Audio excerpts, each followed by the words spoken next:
ប៉ុន្តែអ្នកមិនចោះចូលបងប្អូនឧទាហរណ៍ដូចជាសូនតារាមែនទេគាត់ប្រើអស់វិធីហើយឪពុករបស់ខ្ញុំទី1ច្រើនដំណាក់កាលគាត់ថ្លែងពីឈ្មោះខ្ញុំស្ទើរគ្រប់វេទិកាគាត់ថ្លែងពីសូនតារារហូតសូម្បីតែគាត់មកប្រជុំអាស៊ីអឺរ៉ុបនេះនៅឆ្នាំ2023ក៏គាត់និយាយពីឈ្មោះសូនតារាគាត់សរសើរការពិតហ៊ុនសែនគាត់និយាយមិនខុសទេសម្ដេចអគ្គមហាសេនាបតីតេជោហ៊ុនសែនគាត់និយាយមិនខុសទេគឺគាត់ថាខ្ញុំជាមនុស្សមានសុជីវធម៌មានសិលធម៌ក៏ត្រូវមែនទេប៉ុន្តែហេតុអីបានគាត់តបស្នងបានគាត់ឆ្លើយតបជាមួយសុជីវធម៌បែបហ្នឹងឥឡូវត្រឡប់ក្រោយពីគាត់និយាយថ្លែងវេទិកាផ្អែមជាមួយខ្ញុំទៅគាត់ទៅថ្លែងវេទិកាពីខ្ញុំក្តៅដូចជាគាត់គំរាមដកតំណែងឪពុករបស់ខ្ញុំអានឹងមែនទេក្រោយពីគាត់គំរាមអញ្ចឹងទៅគាត់ទៅជែកវិញ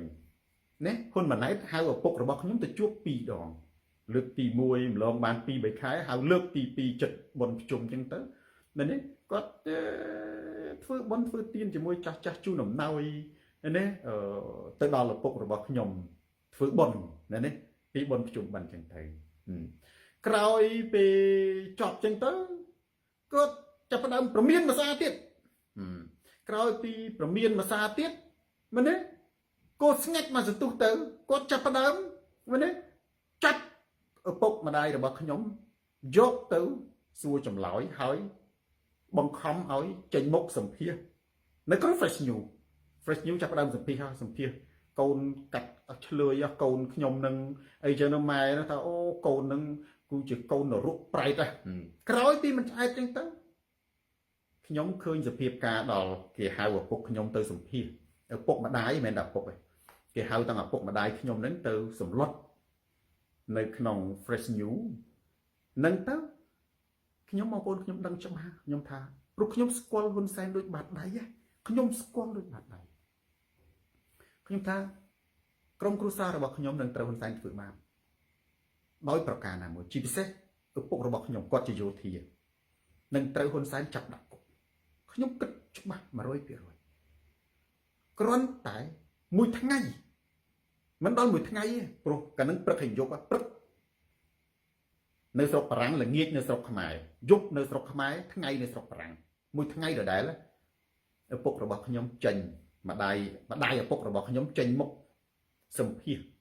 មែនទេនិយាយអាក្រក់ពីខ្ញុំប្រកាសកាត់កាលគ្រួសារទាំងមូលចោលប្រកាសភ្លាមបងប្អូនណាប្រកាសជាអត្តបទផងជានិយាយផ្ទាល់មាត់ផងហេតុអីខ្ញុំស្គាល់ច្បាស់ណាហ៊ុនសែនទេក៏អត់ស្គាល់ខ្ញុំហ៊ុនសែនគាត់មើលខ្ញុំខុស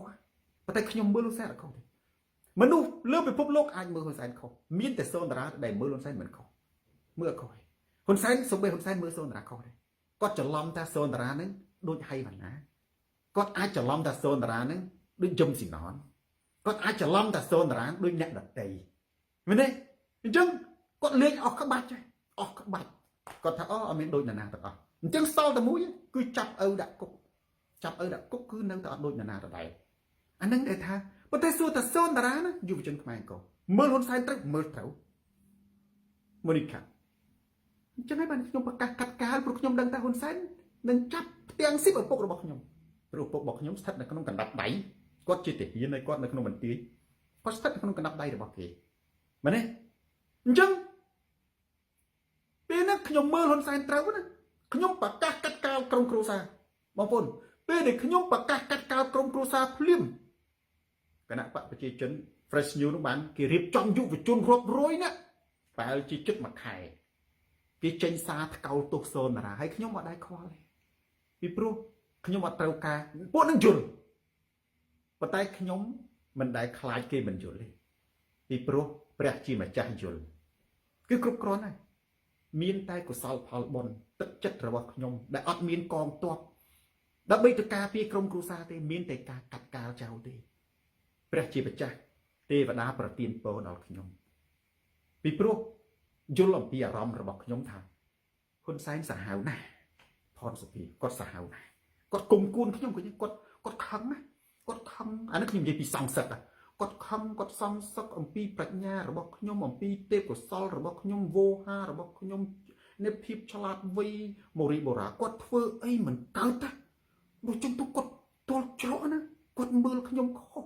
ប៉ុន្តែមនុស្សដែលមើលសនរាត្រូវស្រួលទេគឺមើលទៅលើសច្ចធម៌និងយុត្តិធម៌វណ្ណៈចិនមើលតែសនរាជានិមិត្តរូបនៃសច្ចធម៌អំពើល្អអត់ខុសទេប៉ុន្តែបើមើលសនរាច្រឡំថាឲ្យដូចហៃវណ្ណាឲ្យដូចយឹមស៊ីណនអាហ្នឹងមើលអត់ត្រូវមើលសនរាថាខ្ញុំនឹងឃ្លានលុយខ្ញុំនឹងឃ្លានបនស័កអត់ត្រូវមែនទេខ្ញុំកុំថាឡើយនៅក្នុងគណៈបព្វជិជនសូម្បីនៅក្នុងគណៈបព្វប្រឆាំងក៏ខ្ញុំមិនត្រូវការបនស័កដែរបងប្អូនមានតែឃើញខ្ញុំមានបនស័កអីនៅក្នុងគណៈបព្វប្រឆាំងនេះមានតែឃើញ